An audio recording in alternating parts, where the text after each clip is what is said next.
truly enjoy and make a meaningful impact on the AI community in Cyprus. And so far, I'm absolutely thrilled with the results. So thank you all very much for your participation.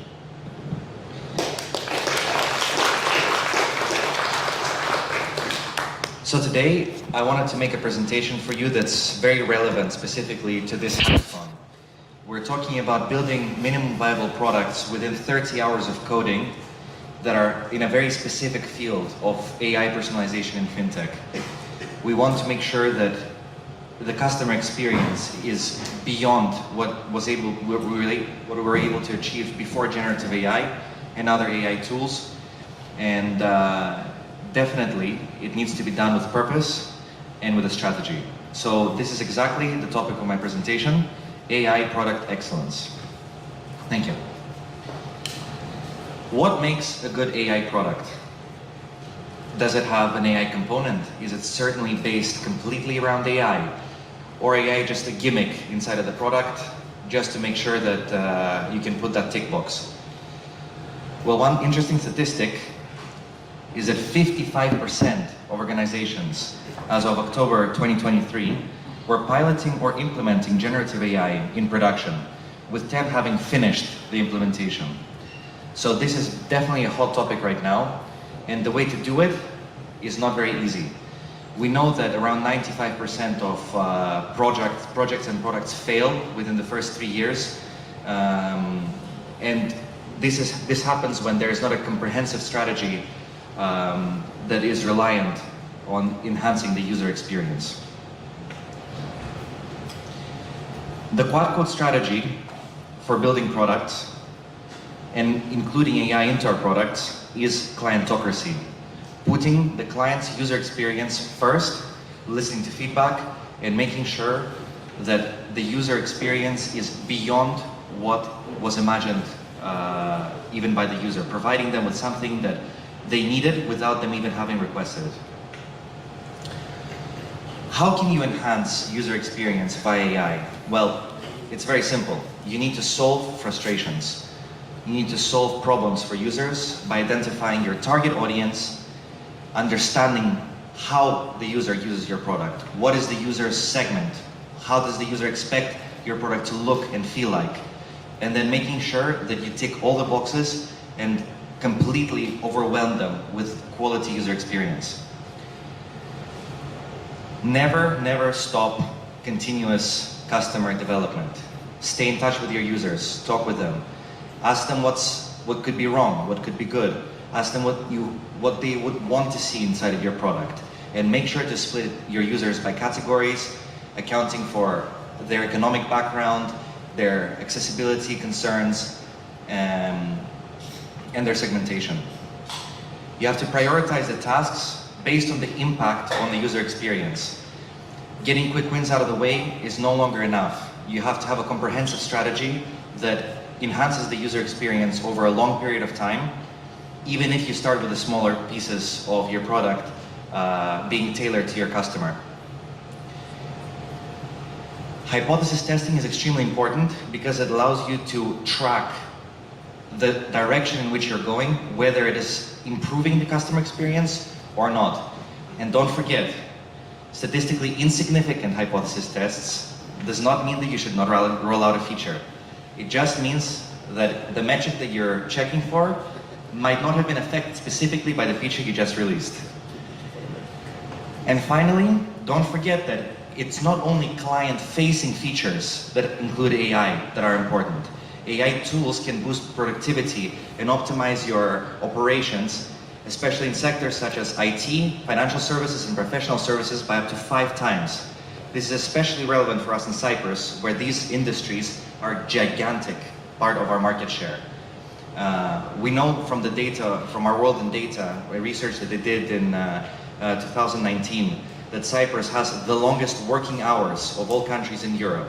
However, the lowest productivity per hour that we output. It's only $40 per hour that is the output. Well, this productivity boost can be unimaginable.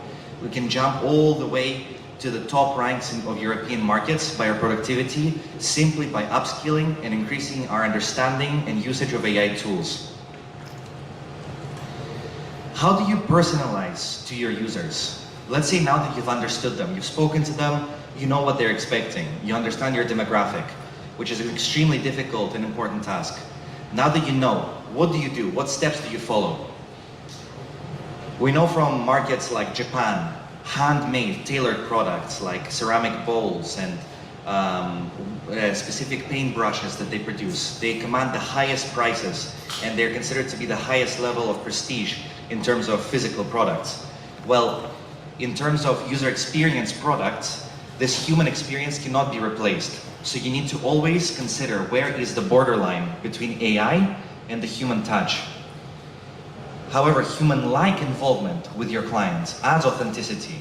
Therefore, models like chatbots and generative AI, which are absolutely exploding with popularity, definitely add to the user experience because the user does not feel isolated in using the product. They're building a relationship and they're getting an emotional connection to it. We have to make sure that AI does not replace humans. AI is here to augment us. It is here to make us better. It is here to build better products in a way that satisfies our customers, while, of course, not destroying our workforce.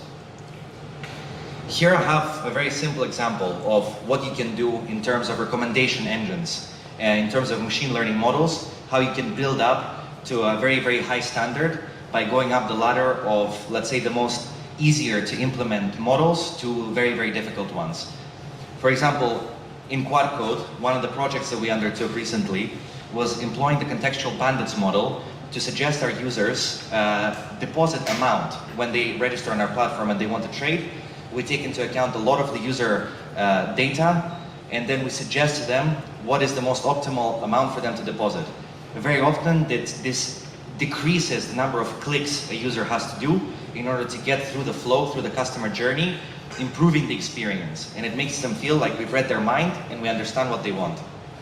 Of course, then you can go to Bayesian personalized ranking, which is very, very high at the top, which involves very, very serious analysis and a lot of very good data quality required to be performed. And then the tip of the iceberg, of course, is neural collaborative filtering. This can truly revolutionize the way that we offer products to customers. It really feels like a magician's trick sometimes. Like, I know what your card is, it's the 7 of spades. It's a really wonderful tool. Don't forget, generative AI, contrary to popular belief, is not just a chat. It's not just a chatbot. There are so many ways that you can be creative and you can employ generative AI in your company in order to improve your customer experience. Simplest version, email personalization. Not just substituting dear first name, last name placeholders with the user's data, but truly generating content that is relevant to the user, making sure that the timing of when the content goes out is perfect for them, depending on where they are in the world, when they're most active on your platforms, and the frequency based on how they respond to your communications. Sentiment analysis. When a user wants to communicate with you, you should of course prioritize people who are not happy with your product. By using sentiment analysis, you can push them forwards in the queue automatically and make sure that their queries are resolved faster, instead of them waiting in queue, for example, for somebody waiting to say, thank you, I really enjoyed the experience. Real-time translation, 2024. We are past the need for locales and localized applications. With tools, we can translate in any kind of content into whatever language we want, even employing dialects and styles of speech, styles of jargon, according to what user we're trying to communicate with. This is a very powerful tool in order to reach out to the user on a deep personal level. Proactive assistance. Sometimes it's not enough to wait for the user to reach out to ask you for something. Sometimes when you have noticed using behavior analysis your users certain patterns, for example, users are churning after they had a negative experience. Like, for example, let's say you ordered food and the food took way too long. This can cause the user churn. We shouldn't necessarily wait for the user to come into the support chat and beg for reimbursement or say how unhappy they are with their experience. We can proactively send out an email and say, hey, really, really sorry that you had to wait so long. Here's, for example, some credits or maybe a discount for your next order. Proactivity beats very good reactivity. And of course, the hardest thing to achieve, but this is what I believe is going to be happening more and more often from now on, is complete adaptive user interfaces. So, for example, let's say you and your friend exchange phones and you open each other's TikToks. You will not see anything even nearly resembling of what you're seeing when you open TikTok. It's such a different experience that's so tailored to you that you might think that your friend is a weirdo. However, the TikTok has done its job very, very well. So you can build platforms in such a way, in components, which will reactively adapt to users' behavior by hiding or instead making appear certain elements which will allow the users to get the most out of their platform without noise, without distractions, and without unnecessary clutter.